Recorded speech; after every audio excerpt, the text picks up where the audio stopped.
الحمدللہ وحدہ والصلاۃ والسلام علی من لا نبی بعدہ اما بعد۔ آج ہم بات کریں گے سورۃ اللہب کے بارے میں۔ سورۃ اللہب اس کا دوسرا نام سورۃ المسد بھی ہے، اور یہ سورۃ اللہب جو ہے اس کا تدوین کے اعتبار سے 111 نمبر ہے، گویا کہ اس کے بعد اب 3 صورتیں رہ گئی ہیں تو قرآن کریم کی تکمیل ہو جائے گی، اور اس کا جو ہے نزول کے اعتبار سے 6 نمبر ہے، 6 نمبر نزول کے اعتبار سے ہے، اور اس میں 5 آیات ہیں، چھوٹی سی صورت ہے، اور اس کے اندر جو ہے ایک گستاخ اعظم کا ذکر ہے۔ اور گستاخ اعظم کون؟ خود سرکار دو عالم صلی اللہ علیہ وسلم کا سگا چچا جو ابو لہب کے نام سے معروف تھا، تو وہ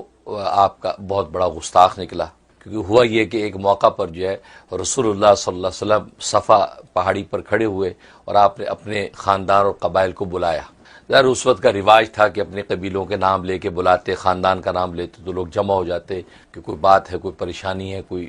مسئلہ ہے، تو آپ نے سب کو جمع کر لیا۔ جب سب جمع ہو گئے، کیونکہ قرآن کریم میں اللہ تبارک و تعالیٰ کو وہ حکم دیا تھا کہ وانذر عشیرتک الاقربین، اپنے قریبی رشتہ داروں کو بھی ڈراؤ جہنم کے عذاب سے، اللہ کے عذاب سے، تو آپ نے اس کی تکمیل کے لیے صفا پہاڑی پر کھڑے ہو گئے، اعلان کیا، سب قبائل جمع ہو گئے، تو آپ کے یہ چچا جو ہے ابو لہب جو آپ کے سگا چچا، یہ بھی آ گئے سب۔ تو اس پر جو آپ نے کہا کہ یہ بتاؤ کہ اگر میں تمہیں یہ خبر دوں کہ اس صفا پہاڑی کے پیچھے سے دشمن کا لشکر حملے کے لیے تیار ہے اور اینی ٹائم تم میں حملہ آور ہو سکتا ہے، تو کیا تم میری بات کی تصدیق کرو گے؟ تو سب نے بیک زبان کہا کہ ہاں، آپ صادق الامین ہیں اور آپ سے ہمیں کوئی ایسا تجربہ نہیں کہ آپ نے کبھی جھوٹ بولا ہو، تو بالکل ہم اس کو یقین کریں گے کہ واقعی کوئی لشکر ہے جو حملہ آور ہونے والا ہے۔ تو آپ کی سچائی کی تصدیق کر دی۔ اس پر آپ نے فرمایا کہ میں تمہیں اللہ کے اس عذاب سے ڈراتا ہوں کہ جو اللہ کا عذاب کسی وقت بھی تم پہ ٹوٹ سکتا ہے، وہ جہنم کا عذاب ہے۔ تم یہ کفر و شرک کو چھوڑ دو، بتوں کی پوجا چھوڑ کر ایک اللہ کے ہو جاؤ، یہ پیغام دیا۔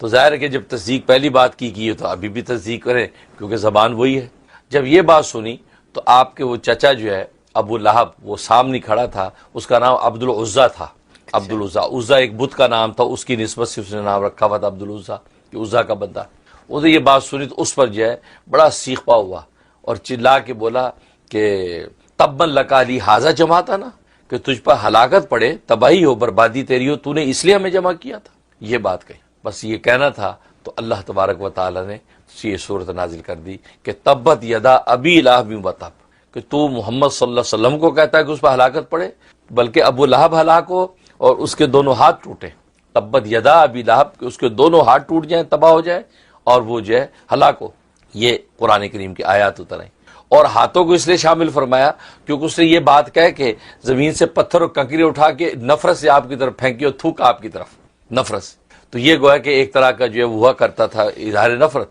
تو اس پر اللہ تبارک ان ہاتھوں کو بھی ذکر کیا جن ہاتھوں سے تو نے کنکری اٹھا کے پھینکی محمد صلی اللہ علیہ وسلم کے چہرے انور کی طرف، تو وہ ہاتھ بھی ٹوٹیں اور تو خود پورا کا پورا تباہ برباد ہو جائے، تو اس پر اللہ تبارک و تعالی یہ صورت نازل فرمائی۔ تو یہ وہ گستاخ اعظم کی جو سگا چچا ہے کہ جس نے یہ حالت کی۔ اور پھر یہ کہ اس کے ابو لہب کی جو بیوی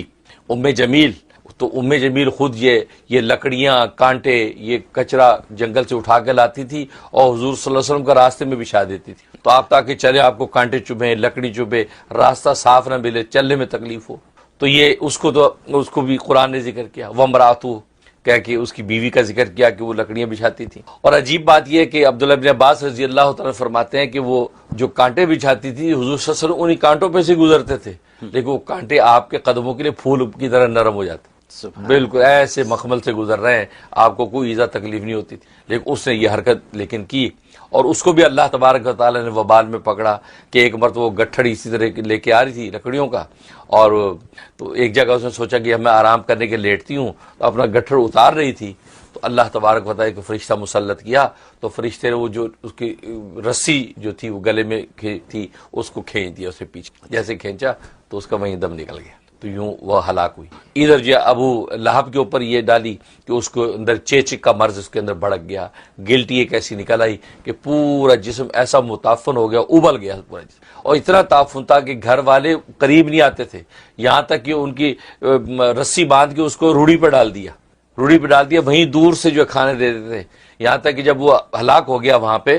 تو پھر وہ حبشی غلاموں کو کرائے پہ لے کر کہا کہ یار اس کو کسی گڑھے میں دفن کر دو، کیونکہ اس کی تعفن و بدبو سے کوئی قریب نہیں جاتا تھا۔ ایسا اللہ تبارک و تعالیٰ نے اس وبال ڈالا، اور یہ تبت یدا ابی لہب وتب کی حقیقت واضح کر دی کہ اس کا مشاہدہ کیا لوگوں نے کہ واقعی دنیا میں کیسے وہ رسوا ہو کے مرا۔ اور حسن و جمال کا اس کے عالم یہ تھا کہ اس کی کنیت ابو لہب بن گئی تھی. لہب کہتے شعلے کا باپ. تو چہرہ اس کا ایسا شعلے کی طرح بھڑکتا تھا, اتنا حسین و جمیل خوبصورت تھا. یہ حالت تھی. اور اسی نے اس کے 2 بیٹوں کے نکاح میں حضور صلی اللہ علیہ وسلم کی 2 بیٹیاں تھیں, ام کلثوم اور حضرت رقیہ.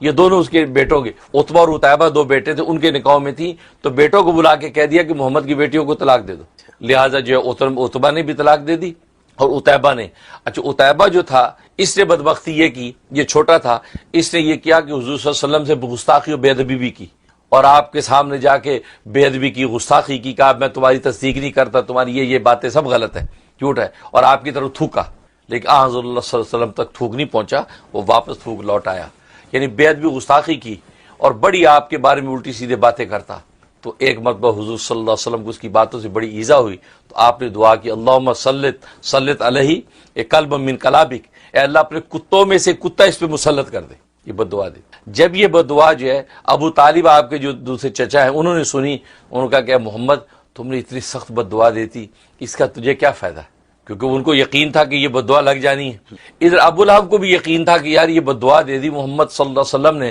یہ لگے گی. تو اس بیٹے کی حفاظت کے لیے 50 سوار ساتھ چلتے تھے. اچھا ہاں, اور ملک شام کے سفر میں گئے تو وہاں لوگوں سے کہا یار میری مدد کرو, مجھے لگتا ہے کہ محمد کی وہ بد دعا نہ لگ جائے. تو لہٰذا انہوں نے کیا کیا, 50-60 اونٹ وہ اس کے ارد گرد کھڑے کر دیے, اور بیچ میں جو ہے وہ لشکر لٹا دیا, اور درمیان میں اس کو لٹایا. سفر میں ایک جگہ رات پڑی تب. تو اللہ تبارک و تعالیٰ نے اس بد دعا کو کیسے پورا کیا کہ ایک شیر مسلط کیا, اور سب جانور سب لوگ سو گئے. شیر بڑی خاموشی سے دبے پاؤں آیا, سب کو کراس کرتا ہوا, سونگتا ہوا,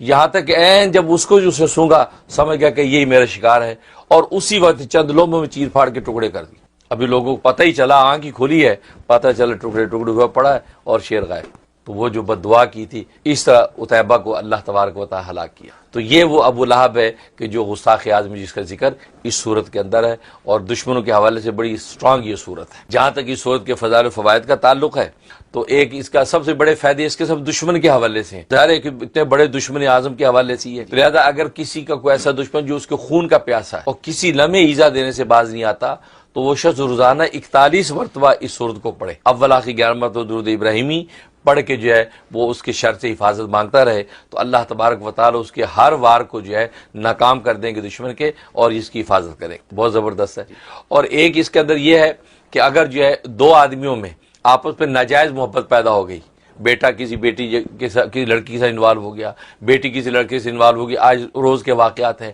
تو ناجائز محبت میں انوالومنٹ ہو گئی, تو یہی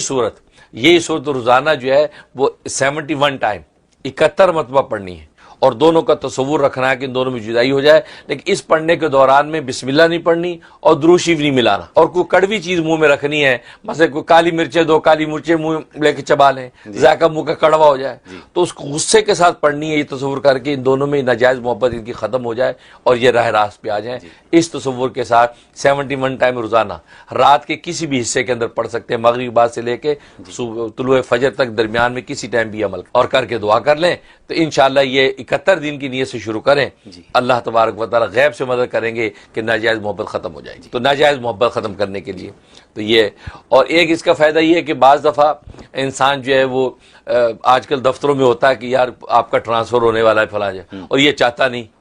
یار میری نیو یارک بھی جاب رہنی چاہیے, یہ بڑا مسئلہ ہو جائے گا ورنہ سارا اکھاڑ پھکاڑ وغیرہ. اس کے لیے بہت اس میں تاثیر ہے کہ 19 مرتبہ مغرب کے بعد بغیر بسم اللہ بغیر درود شریف کے پڑھنی ہے 19 مرتبہ, اور اس میں یہ دعا کے لیے تصور رکھنا ہے کہ میرا ٹرانسفر جو ہے فلاں شہر میں نہ ہو یا فلاں جگہ پہ نہ ہو. اس تصور کے ساتھ جو ہے یہ اس کو پڑھ کے دعا کریں, تو اللہ تبارک و تعالی جو بھی حکم نامہ آیا ہوتا ہے اس کو رفع دفع کر کے اسی شہر میں آباد رکھتے ہیں. اور بسا اوقات عورتیں چاہتی ہیں کہ ہمارے میاں کا ٹرانسفر فلاں جگہ ہو جائے, اور یہاں پہ جو ہے تو فساد کر رہا ہے لیکن یہ ٹرانسفر ہو نہیں رہا, تو اس کے لیے بھی اس میں یہ تاثیر ہے کہ یہی 19 دفعہ وہ اس نیت سے پڑھے کہ اس جگہ سے نکل جائے, کیونکہ یہاں اس کے ناجائز گندے تعلقات پیدا ہو گئے ہیں, یہاں یہ اچھا نہیں رہے گا, فلاں جگہ چلے جائیں تو اچھا ہے. تو یہ نیت کر کے 19 دفعہ یہ صورت پڑھے تو انشاءاللہ وہ اس کا ٹرانسفر مطلوبہ جگہ پہ ہو جاتا ہے. تو یہ اس کے اندر فائدہ موجود ہے. اور ایک اس کا فائدہ یہ کہ اگر